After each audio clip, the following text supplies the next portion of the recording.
Bailey, you became as famous as your subject. How does fame change one?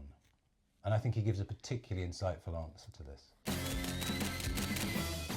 Hello and welcome to Double Exposure. The podcast that gives you a new angle on the world we live in through the lens of photography and photographers. My co-host is Hugo Burnand, who photographed the official coronation portraits for King Charles and more royal weddings than you can shake a stick at. And my co-host is Cambridge Jones, who photographs basically Hollywood royalty. This week is part 2 of our David Bailey interview. So it is. I nearly forgot. David Bailey part 2. How could you forget? Thanks for waiting. This is a question we put to him, which probably tells him more about us than him. All creatives go through massive moments of self-doubt. It can be so debilitating and damaging to the work you create. If you have experienced this, then how have you managed those moments of self-doubt, and what keeps you confident in your own eye? There might be one word answer. Well, go on. Chess. Oh, is he a chess player? Yeah. I never knew that. In all my research, I've never encountered that fact. That's brilliant. Yeah, but that's not the answer. I'm going to challenge him to chess. He says, and I think this tells us quite a lot again about the way he deals with it. He says, I ignore self-doubt, which isn't to say it doesn't exist. Yes, It's to say I'm not going to allow it in. Yes. And I think that's interesting. Ooh. I really like that answer in a way. You know, we have a section called Top Tips. Yes. I'm going to give it at the end, but I have something to back up that question, which is my top tip. Brilliant. Okay, hold on to that, because I'm going to pepper you with some more questions. Are we keeping a score? Because I don't think I've got naught out of 4. Number 5. How important is technical ability? Can it get in the way or have an adverse effect on the creative process? Again, I like his answer to this. It's pithy, it's short, but I like it. Oh my God, I'm doing really badly at this. That's all right. I can't second guess the purpose of this week is to make you look really bad. So you're doing well. So the answer he gives, can technical ability get in the way of the creative process? It can, if you let it.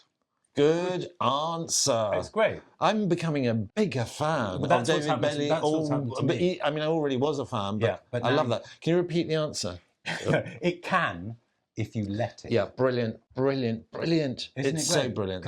That's so true of me. Yeah. I can either, we bounce straight back to assistants. Let other people deal with it. Yeah. Forget about it. Photography. There's no producers in the room. We're just doing this all on our own. But we do love them. Yeah, we do. Yeah.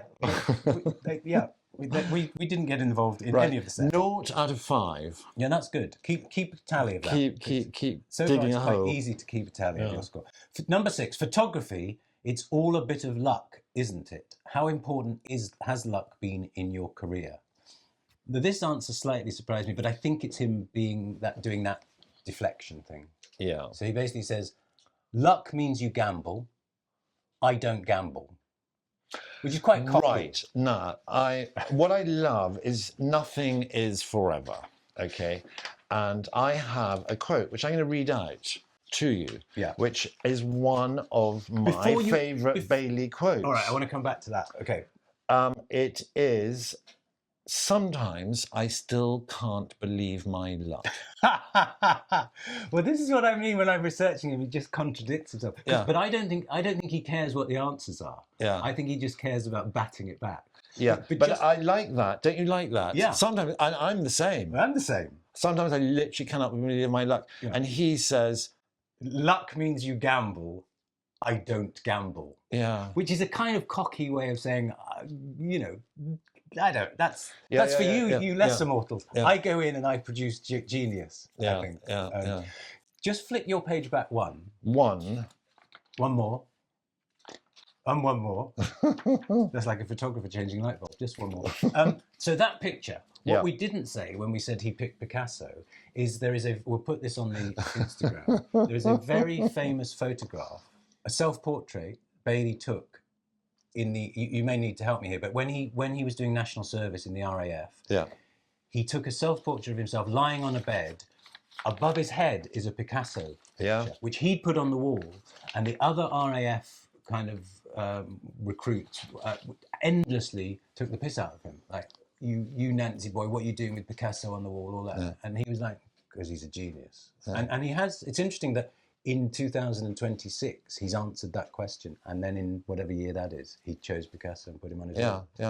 So this photograph that we're talking about, which was taken in Singapore with that camera, be it a Rolly or a Rolleiflex, that he bought when his trumpet was whatever. What I love is forensically examining photographs. You can sometimes tell what camera they were taken on. Yes. And this is one of them, because you can see very slightly the furry edge all around the photograph. You didn't get that with a Hasselblad, because really you loaded the film straight into the camera, but with a Hasselblad you loaded it into a film back, which you then attached to the camera. So, and when you took the slide out to reveal the film to the lens, you can always tell a Hasselblad photograph because there are two little notches in on the left-hand side of the picture, which indicates it was taken on a Hasselblad. So I love the forensic detail. It's a beautiful picture. I'd also like to just show you that picture of our man, David Bailey, which is a self-portrait with a Rolleiflex. Just saying. The full name. But it's a twin lens. But the other thing I like about this is you described him earlier on as this incredibly good-looking man, and Grace Coddington was saying, and here is. Do you know who I think he looks like? And I always think of them at the same time, because I think they have the same sense of humour, the same cheeky laugh. And women literally fall at their feet, and neither of them think of the tallest people in the world. He looks like Dudley Moore. Yeah, just as you said. Dudley Moore. Dudley Moore with a camera. Dudley Moore is in some of his photos. Yeah. I think Jean Shrimpton, and there's this figure at the back jumping in the air, and I'm sure it's Dudley Moore. I was looking at it thinking, how interesting. And so I've always thought of David Bailey as having a sort of Dudley Moore's sense of humour and quirkiness, and I think that, and whether I'm right or wrong, I don't know. No, I agree. We should have that should have been one of our questions. Were you separated at birth from Dudley Moore? So, question for you. You've picked me up on the camera. No, but I don't know if that was the one in Singapore. I'm going to challenge you. Do you know the first camera he ever used? Which is a trick question. No, but I know it wasn't the Olympus. The Olympus came on board when his studio was stolen and all his equipment was stolen. Yeah. And he bought the Olympus because he thought, I'm not going to carry all that heavy stuff around anymore. I'm going to use Olympus. Which is why I used Olympus. Why? Because yours got stolen as well? No, because Bailey used Olympus, and I used Olympus for years and years and years, because I thought, if that's what... So it wasn't an Olympus, and it wasn't a Rolly. Did Canon exist in those days?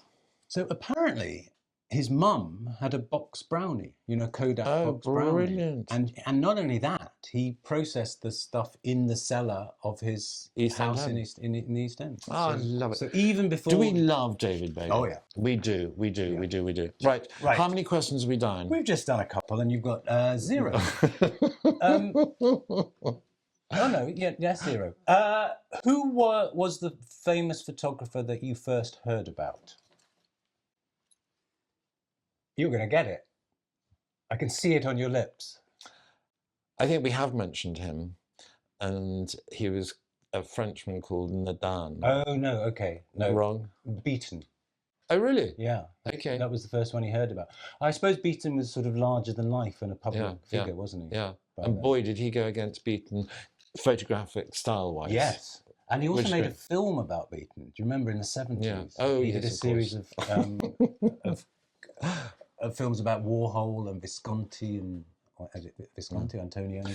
Funnily enough, going off beat for a second, you've got one as well, haven't you? The film Blow Up. That's my one. Yeah. Go on. Was based on David Bailey. Yes. And it was directed by Michelangelo Antonioni, who I referenced in a previous episode because it was a photograph by Richard Avedon. Was it Avedon? I think it. Oh, yes. Is it Antonioni or? Yes. Yeah. With his wife, and it's one of the most touching, feminine, masculine pictures just because of the positions of the hands. And I was amused to discover that he had directed the film, not really about Bailey, but based on him. But here's a fact I didn't know. When they came up with the idea, it wasn't Antonioni, it was somebody else who I can look up. But essentially, they came over and they talked to Bailey, and they thought Bailey would play the lead and he'd be in it. And he basically, he kind of was excited by the idea, and he thought, wow, you know, I'll be in a movie about myself. This is amazing. And then it slowly dawned on him that being in a movie required you to remember lines. And apparently he said, I can't even remember a phone number. How on earth am I going to do this? And he basically backed out within days. Yeah. And that's how it ended up with... You were going to say... Who's the actor who played... David Hemmings. Thank you. Of course. So then we asked him, you can attend a painting exhibition or a photography exhibition, but only one. Which do you choose? Oh, I'm going to win a point. Painting exhibition. But this is so typical of his answer.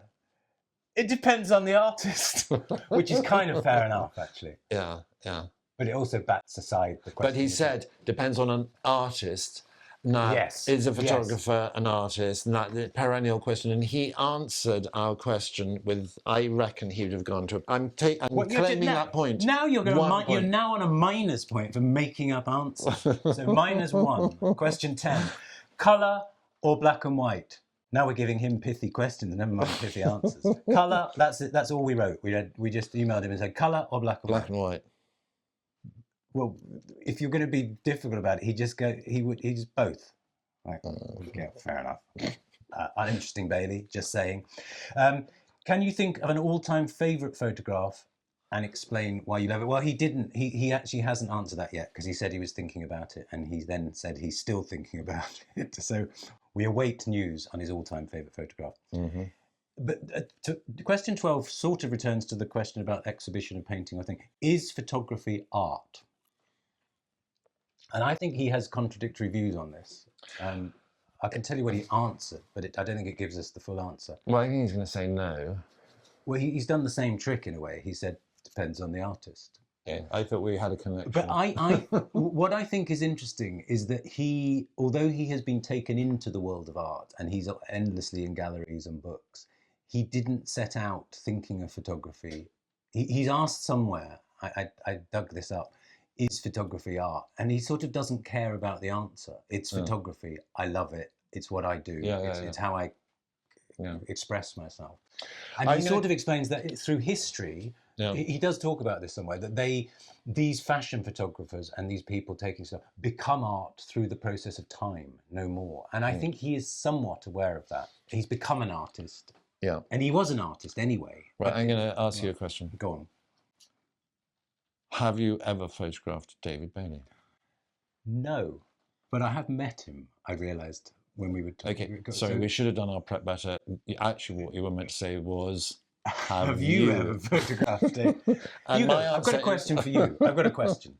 Yeah. Hugo, have you ever photographed David Bailey? I have, which means I've met him with his beautiful wife, Catherine. Oh, where was that? And I photographed Fenton as well. Oh.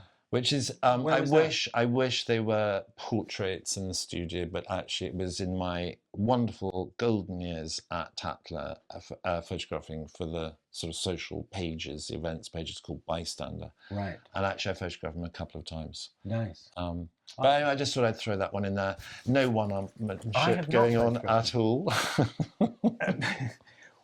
What do you think the quality, this is kind of referencing the last answer I gave on his behalf, but what do you think are the qualities that make a great photographer? Well, it's going to be a one-word answer. No, 2. He's generous on this one. It's hard work. Oh, very good. I like his answers. Yeah. I like his answers. Another interesting thing about that, though, is he basically, when he's doing a portrait, if he was photographing you or me, he says he would basically spend about an hour talking to us with a cup of tea, getting to know us, and then about 10 or 15 minutes taking pictures. Yeah. Because what he's trying to do is to gauge the person he's working with. Well, that's that thing about the eye contact. That's one of his signatures, is absolutely it is. He does say this thing. There's a very famous photograph of Mick Jagger, which we might be able to put up. Yeah. And he's wearing a sort of Parker jacket, which was actually David Bailey's coat. Okay, and it's an iconic picture. Yeah. And he says, you don't have to photograph a musician with a guitar to prove that they're a musician. Yeah. Which is true if you're, I mean, actually, Mick Jagger was a singer, but he is Mick Jagger, so he doesn't need any props at all because we know who he is. But if he was photographing an unknown blacksmith without an anvil or a furnace, that man could be an osteopath or a doctor or a ballet dancer or whatever. So I challenge him to make an unknown, obvious. No, I think you're right. A lot of my portraits of musicians have instruments, often used not as an instrument. So you might turn a guitar into a gun or something, but they kind of tell the story. But still on Mick Jagger, there was a picture that he took of Mick Jagger when he'd come off stage and was in the dressing room. And this is part of his whole portraiture ethos, is you need to either take an astonishing portrait or you need to astonish the viewer. Yeah. And he felt that actually a picture of Mick Jagger on stage giving all the energy and razzmatazz that he gives, the viewer already knows and understands that. So actually to have a picture of Mick Jagger after the performance, sweating, exhausted, shadows around his eyes, is a much more astonishing portrait, because what you are then seeing is the energy that has been used, which I think is fascinating. That is interesting, because when, I don't know whether you remember this, but I was commissioned once to do 100 famous actors who trained at RADA for us for their centenary. And rather than go and make them all look glamorous and look like Hollywood stars, they basically said, can we do this at their home, around a kitchen table, cup of tea? And they called it off stage, which is not exactly the same, but it's a similar notion, isn't it? Let's see this person not with all the lights glaring and all the makeup and so on. I love that. Do you have, this is question 16, do you have views on how photography is valued when it becomes art photography? And he's just given a cheeky answer. So, do you have views on how photography is valued when it becomes art photography? So a picture you might take for Vogue cover in 1965 might now be worth £10,000 in an art auction at Sotheby's. Do you have a view on this as a photographer? Was the question. David Bailey would have said depends on the value. Very good. He actually said depends on who's valuing it. Yeah, very good. I quite like the next one as well, just as another cheeky chappy answer he gives. You became as famous as your this is us saying this to him. Bailey, you became as famous as your subjects. How does fame change one? And I think he gives a particularly insightful answer to this. Well, someone said that he was more famous than most of the people he photographed. And I don't know if that's part of his answer. Interestingly, I will give you the answer in a minute, but interestingly, he says that on most occasions, he didn't befriend all these famous people he was mixing with. Mick Jagger is an exception, and Mick Jagger was the best man at his first wedding, I think, or second. No, Catherine Deneuve's wedding. All four. Yes. Easy puppy. So I think in a sense, he's interesting because he does mix with them, but that isn't the life he takes on. Anyway, his answer to this: you became as famous as your subjects. How does fame change one? It makes you famous. Okay. Yeah. We'll accept that. So working for Condé Nast, we said to him, or having a new book published, or hanging a new exhibition, or being on a shoot, where does true happiness lie? He's actually answered this one honestly. He hasn't deflected it. I mean, I'd like him to say at home with the family. Well, the answer is on the shoot. He says, taking the photographs. Okay. That's where the real happiness is. Yeah. What becomes of it after that is ephemeral. No, very good, very good. So, 18 questions, and you got -1. No, I got +2. Well, how do you work that? Oh. No, I think that takes you to 0. Carlo Ponti was the guy who said, we're going to do this movie called Blow Up. And you should be in it. It's going to be about kind of your life, Carlo Ponti.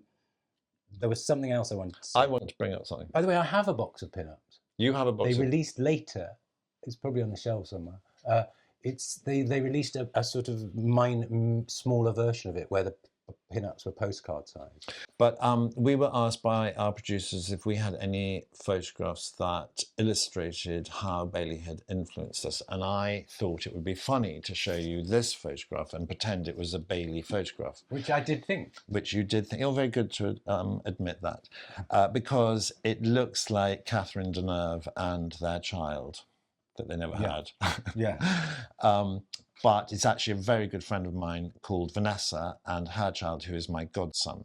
So what makes that Bailey-esque? Why do I think it might be Bailey, and why did you choose it? It's the simplicity, it's the eye contact, and it is an expression that is coming out of the picture. It does help that she has the sort of Bailey-esque beauty about her. Is there a wind she looks, well, it's so funny you say that, because my friend Vanessa didn't want to do the shoot, and I said, what if I get a wind machine? You said, okay, I'm on.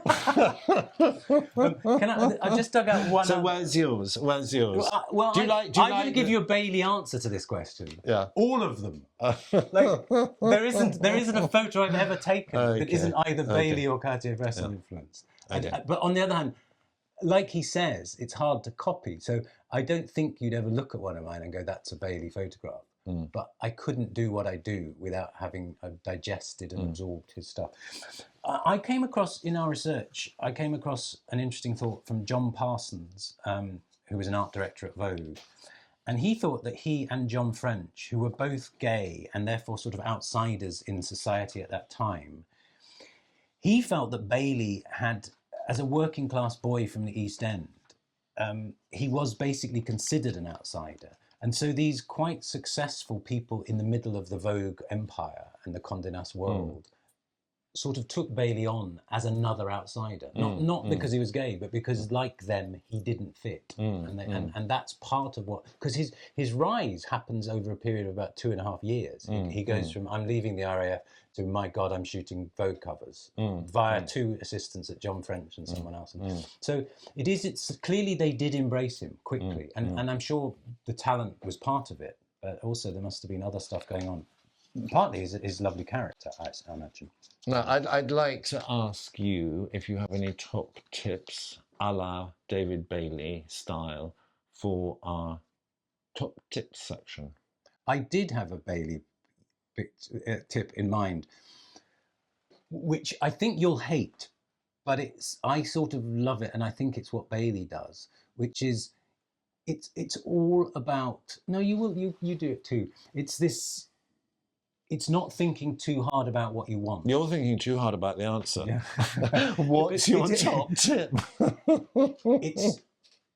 It's the communication. It's back to that thing about the photographer and the subject relationship. So my photograph of somebody will be different to yours, but it's about communicating and talking to the person you're photographing. Even if loads of your pictures end up with their mouth askew and all the rest of it, it's talking naturally to them about whatever interests them and that relationship. Does that make any sense? No, yes. No, totally. But that, I don't know why you think I hate, because I always do that. I always want people, when they look at one of my portraits, to feel they're in conversation with that person. Yes. Which is what you're saying. Yes. So what Bailey used to say is he used to slightly scoff at the notion that you could capture the soul, and you could.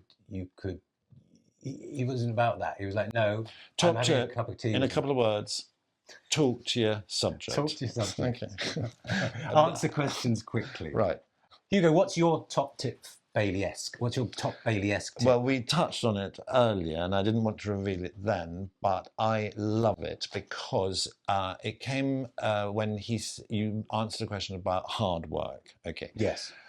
One of his quotes is, "A positive attitude can really make dreams come true.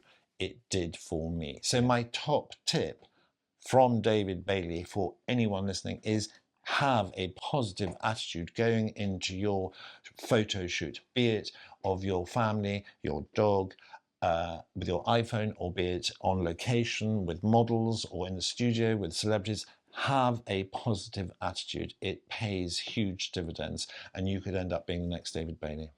I love that. I love that. Can I just follow up my point? Because I've got a quote from him. I'm going to nail this point. He says, you can't really copy my pictures because I don't do anything. I just do it with dialogue. I want to capture their personality. My style is nothing. Now, I know we've talked about that, but I think that sums it up, doesn't it? And on the essence of photography, he also said, it's the moment that counts. It's the only thing we've got in life, really, and nothing captures it in the way a stills camera does.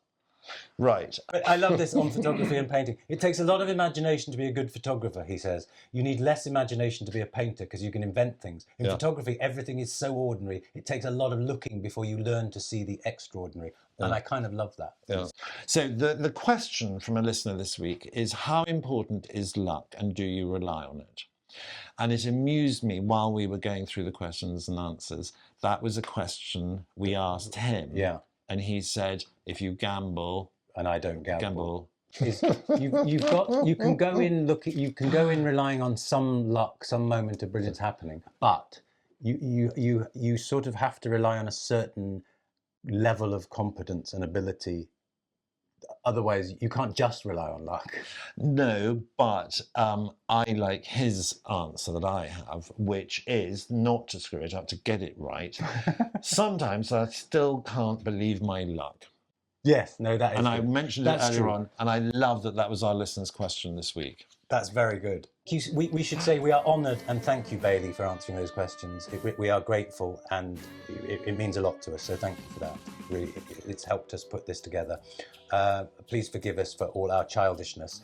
Please do remember to subscribe wherever you get your podcasts, including YouTube, just so you know where the next episode's coming from. Follow us on Instagram as Hugo and Jones. Please do leave comments or like anything that appeals to you.